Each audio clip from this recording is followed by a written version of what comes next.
Police हाथ में धरा पड़ा वर्षे तले लिंगराज थाना फेरार मारिथिबा अभियुक्त कालिया बेहेरा 2023 अगस्ट 17 तारिख में नाबालिका झील को अपहरण करने अभियोग में गिरफ होता एयरफिल्ड थाना अंचल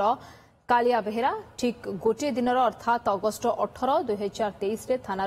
कालिया चंपट मारिथिला परे कालिया राज्य बाहर को चली जाइथिला दीर्घ गोटे वर्ष धरी कालिया उपरे तीक्ष्ण नजर रखिथिला लिंगराज थाना पुलिस आज पुलिस कालिया बेहेरा को गिरफ करिछि।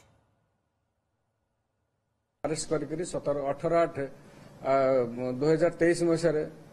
अरेस्ट करी गिरफ करने जो थाना रखाई से थाना हाजत खसी पड़ेगा एवं से आक्यूज को आमर बहुत दिन धरी खोजा चली से जेहेतु से एठू ओडिशा बाहर को पड़े जाइथिला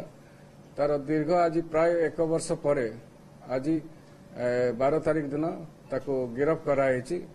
एवं तार आवश्यक डाक्तरी मायना एवं मेडिकल एग्जामिनेशन होला परे ताको कोर्ट चालान करा जिवो।